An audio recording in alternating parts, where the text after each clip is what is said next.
ሰላም ጤና ይስጥልን ውድ ሪፖርተር ተከታታዮች የሰዓቱን ዜናዎች ቀጥዬ አሰማችኋለሁ። የኦሮሞ ነጻነት ሰራዊት አምነስቲ ያወጣውን ሪፖርት ውድቅ አደረገ። ገለልተኛ ምርመራ ከተደረገ ድጋፍ አድርጋለሁም ብሏል። ራሱን የኦሮሞ ነጻነት ሰራዊት ብሎ የሚጠራውና መንግስት በአሸባሪነት ፈርጆት ሸኔ የሚለው ታጣቂ ኃይል ዓለም አቀፉ የሰብአዊ መብት ተሟጋች ድርጅት አምነስቲ በታጣቂ ኃይሉና በመንግስት ኃይሎች በኦሮሚያ ክልል ወለጋ ዞኖች ያለውን ግጭት ተከትሎ የተፈጸሙ የሰብአዊ መብት ጥሰቶችን አስመልክቶ ትላንት ይፋ ያደረገውን ባለ 30 ገጽ የምርመራ ሪፖርት ውድቅ አድርጓል። ታጣቂ ኃይሉ በማህበራዊ ትስስር ገጹ ባሰራጨው መግለጫ የአምነስቲ ሪፖርት የምርመራ ጉድለት ያለበትና ወንጀሉን የፈጸሙ አካላትን ለመለየት ያልቻለ በማለት የወቀሰ ሲሆን ማንኛውንም አይነት ጾታን መሰረት ያደረገ ጥቃት እንደሚያወግዝ በመጥቀስ በሰላማዊ ሰዎች ላይ የሚፈጸሙ የመብት ጥሰቶችን የመሰነድ ጥረቶችን እንደሚደግፍ አስታውቋል። በኦሮሚያም ሆነ ከዚያ ውጪ በሴቶችና በልጃገረዶች ላይ የሚፈጸም ማንኛውም የወሲብ ጥቃት በጽኑ ሊወገዝ በገለልተኛ አካል ሊመረመርና ጥፋተኞችም ለፍርድ ሊቀርቡ እንደሚገባ የገለጸው ታጣቂ ኃይሉ በተለይም በሴቶች ላይ የሚፈጸሙ ወንጀሎች ሊካዱ አሊያም ሊቃለሉ እንደማይገባ አስረድቷል። አምነስቲ በሪፖርቱ ውስጥ ጥቃቱን የፈጸሙ ሰዎችን ማንነት ሪፖርቱ ይፋ እስከሆነበት ድረስ ማረጋገጥ አለመቻሉን መግለጹ ኃላፊነቱን በታጣቂዎች ላይ ለመጫን የሚደረገውን ጥረት ዋጋ እንደሚያሳጣው ጠቅሶ በኦሮሚያ ክልል የሰራዊቱን ስም በመጠቀም የሚንቀሳቀሱና ራሳቸውን የሰራዊቱ አባላት አድርገው የሚጠሩ የሐሰት ቡድኖችን እንቅስቃሴ ከግምት ያላስገባ ነው ሲልም ነው የከሰሰው። በተጨማሪም የአምነስቲ ጥናት በክልሉ ባለው የጸጥታ ችግርና የግንኙነት መቋረጥ ምክንያት በሚስጥራዊ የመገናኛ ዘዴዎች አማካኝነት በርቀት በተደረጉ ቃለመጠይቆች ላይ ብቻ የተመሰረተ መሆኑ የክስተቶቹን ትክክለኛነት ለማረጋገጥ አስቸጋሪ እንዳደረገው ቡድኑ ገልጿል። ከዚህም ባሻገር ሪፖርቱ ስለ ድርጅቱ የእዝ መዋቅር፣ ስለ ቀጠናዊ እዞች ብዛትና ስለ አዛዦች ማንነት እውነታን ያላገናዘቡ መረጃዎችን የያዘ በመሆኑ የጥናቱን አጠቃላይ ጥራት ጥያቄ ውስጥ እንደሚከተውም አመልክቷል። ታጣቂ ኃይሉ መግለጫው በአምነስቲ ሪፖርት ውስጥ የተጠቀሱትንም ሆነ ሌሎች በኦሮሚያ ክልል የተፈጸሙ ጥሰቶችን የሚመረምር አጠቃላይና ገለልተኛ የምርመራ ሂደት እንዲዘረጋ ድጋፍ እንደሚሰጥም አክሎ ገልጿል። አምነስቲ ኢንተርናሽናል ትላንት ይፋ ባደረገው የምርመራ ሪፖርት ምርመራውን ሲያከናውን በቡድኑ አባላት ወሲባዊ ጥቃት ለተፈጸመባቸው 10 ሴቶች ቃለ መጠይቅ ማድረጉን፣ የጤና ባለሙያዎችን ማነጋገሩንና የሕክምና መዝገቦችን መመርመሩን ያስረዳው ተቋሙ በምርመራው ከተካተቱ ሴቶች መካከል 7ቱ ጥቃት በተፈጸመባቸው ወቅት እድሜያቸው ከ18 ዓመት በታች እንደነበርም ጠቅሷል። የታጣቂ ቡድኑ አባላት በሴቶች ላይ የፈጸሟቸው ጾታዊ ጥቃቶች ከፍርድ ውጭ የሆነ ግድያና የንጹሃንን ንብረት የማውደም ድርጊቶች በጦር ወንጀልነት ሊፈረጁ እንደሚችሉ መግለጹም አይዘነጋም።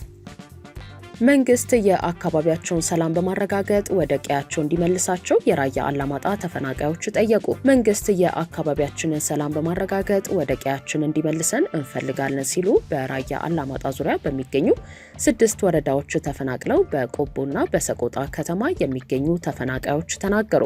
ተፈናቃዮቹ በዋናነት ከመንግስት የሚጠብቁት የዕለት ምግብ ሳይሆን የአካባቢያቸው ሰላም ተረጋግጦ ወደ ቀያቸው የሚመለሱበትን ሁኔታ እንዲመቻችላቸው መሆኑን ተናግረዋል። ከአላማጣ ከተማ ተፈናቅለው ወደ ቆቦ ከገቡ ከ1 ወር በላይ እንደሆናቸው ለሪፖርተር የገለጹት አቶ አሰፋ በየነ የመከላከያ ሰራዊት አካባቢውን ለቆ ሲወጣ ህዝቡ በድንጋጤና ምንም አይነት ንብረት ሳይዝ መውጣቱን ያስታውሳሉ። ተፈናቃዮቹ እንደሚሉት እርዳታ ይሰጣቸዋል በሚል በተደጋጋሚ ከመመዝገብ ባሻገር የታየ ለውጥ የለም። የኮረም ከተማ ከንቲባ ዲያቆን ቸኮል ሞላ ለሪፖርተር እንደገለጹት ከከተማዋ ብቻ ከ14000 በላይ ህዝብ ተፈናቅሎ በቆቦና በሰቆጣ ከተሞች ይገኛል።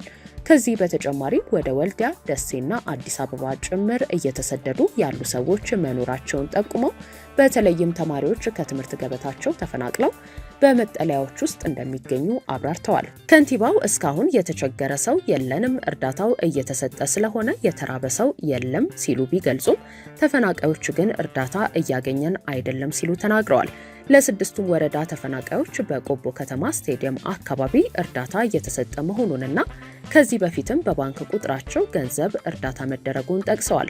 በዕለቱ የተሰጠው እርዳታ እንደ ማብሰያ፣ ሳሙናና ሌሎች ዕቃዎች ሲሆኑ 11258 የሚሆኑ ሰዎች የምግብ እህል እርዳታ ለመቀበል በኦንላይን መመዝገባቸውንና በጥቂት ቀናት ውስጥ የተለያዩ የምግብ እርዳታዎች እንደሚቀርቡ እምነታቸውን ገልጸዋል።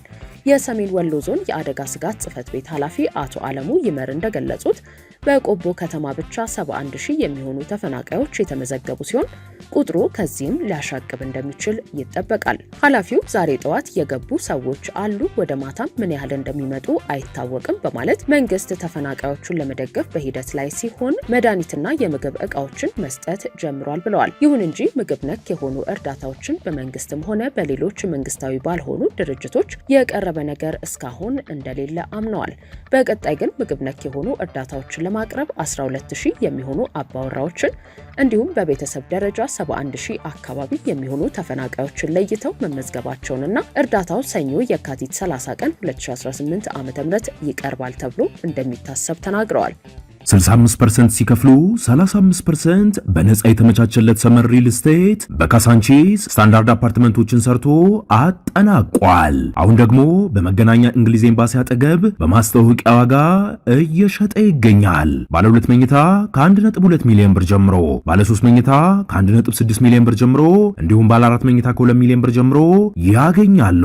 ምን ይሄ ብቻ 50% ባንክ የተመቻቸላቸው ያለ ወለድ እስከ 5 ዓመት አለያም በረጅም ዓመት መክፈል የሚችሉበት አፓርትመንቶቻችን የሚያካትቱት የመዋኛ ገንዳ፣ 5 ሊፍቶች፣ ጂምናዚየም፣ 24 ሰዓት የሚያገለግል ባካፕ ጄነሬተርና ሌሎች መገልገያዎችን በአንድ ያካተተ ከሀገር ውጭ ለምትኖሩ ደንበኞች DHL አዘጋጅተናል። ታዲያ ምን ይጠብቃሉ?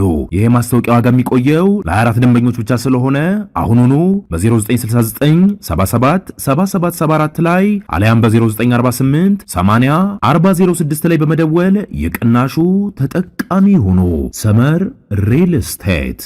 የኢትዮጵያ ብሔራዊ ምርጫ ቦርድ የመራጮች ምዝገባን ለማካሄድ የሚያስፈልጉ የምርጫ ቁሳቁሶችን በቢጫ የተለዩ የምርጫ ክልሎች ለማድረስ የትራንስፖርትና የእጀባ ችግር እንደገጠመው አስታወቀ። ቦርዱ የቅድመ ምርጫ ተግባራትና ተያያዥ ጉዳዮችን በሚመለከት በሰጠው ጋዜጣዊ መግለጫ በትላንትናው ዕለት የተጀመረውን የመራጮች ምዝገባ ለማካሄድ የሚያስችሉ ቁሳቁሶችን ወደ ምርጫ ክልል ለማድረስ በርካታ ችግሮች እንደገጠሙት አስታውቋል። መግለጫውን የሰጡት የቦርዱ ሰብሳቢ ወይዘሮ ሜላትወርቅ ኃይሉ የምርጫ ቁሳቁስ ለማድረስ ከትራንስፖርት፣ ከጸጥታ፣ ከምርጫ አስፈጻሚዎች በቦታውና በወቅቱ አለመገኘት፣ ስልጠና ለመውሰድ የሚወስደው ጊዜና ከቦታ እጥረት የተነሳ በርካታ ችግሮችን ተቋቁሞ የመራጮች ምዝገባን ማስጀመሩን ገልጸዋል።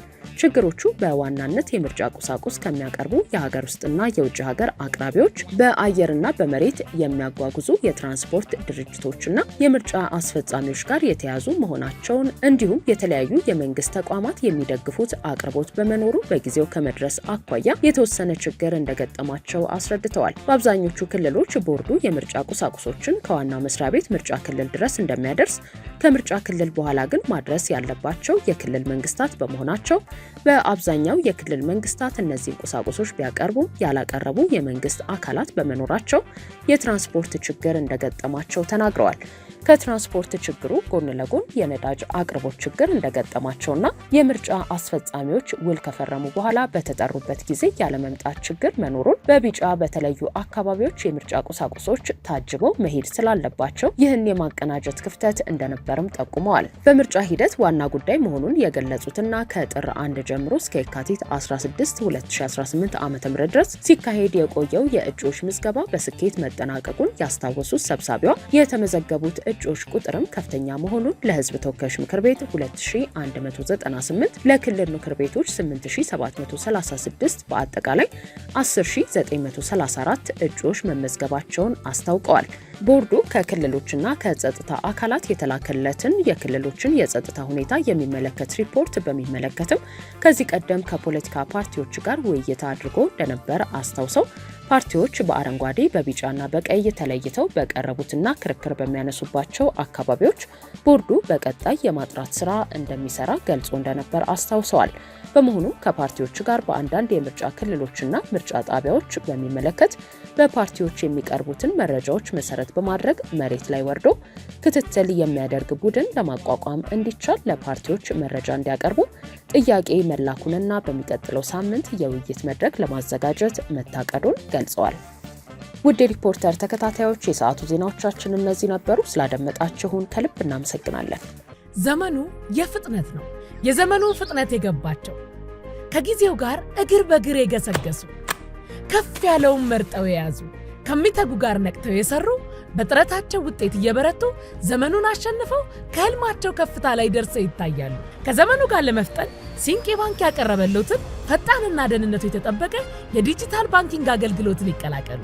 ሲንቄ ባንክ የሞባይል ባንኪንግ አገልግሎትን በመተግበሪያ ወይም ያለ ኢንተርኔት ኮከብ 871 መሰላል በድረገጽ ኦንላይን የኢንተርኔት ባንኪንግ አገልግሎት የሲንቄ ካርድን በኤቲኤም ወይም ፖስ ማሽን እንዲሁም በሱፐርማርኬቶች፣ በሆቴሎች፣ በካፍቴሪያዎች እንዲሁም በሌሎች የንግድ ተቋማት ተገልግለው ሲያበቁ ክፍያውን የሚያቀላጥፉበትን የኪውአር ኮድ ክፍያ መፈጸሚያ አዘጋጅቶሎታል። አሁኑኑ ከአፕ ስቶር ወይም ከፕሌይ ስቶር የሲንቄ ባንክን ሞባይል ባንኪንግ መተግበሪያን በማውረድ በኪውአር ኮድና በሌሎችም የክፍያ አማራጮቻችን ግብይቶን መፈጸም ይጀምሩ።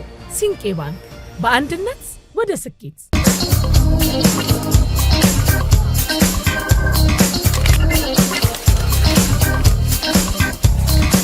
በምቹ ጠቅ ክፍል የሚያደርጉ ሁሉ ፈገግታና ደስታን ይፈጥራሉ። የዚህ ሁሉ ሚስጥሩ ጠቅ ክፍል ነው። እርሶም በስልኮ ላይ የሚጠቀሙትን የየትኛውንም ባንክ መተግበሪያ ኪውአር ኮድ ስካነር ከፍተው በኢቲ ኪውአር ወደ የትኛውም የአገልግሎት ሰጪ የፋይናንስ ተቋም ጠቅ ክፍል ሲያደርጉ ክፍያው በቅጽበት ይፈጸማል። ተናባቢ ኢቲ ኪውአር በኢቲ ስዊች የቀረበ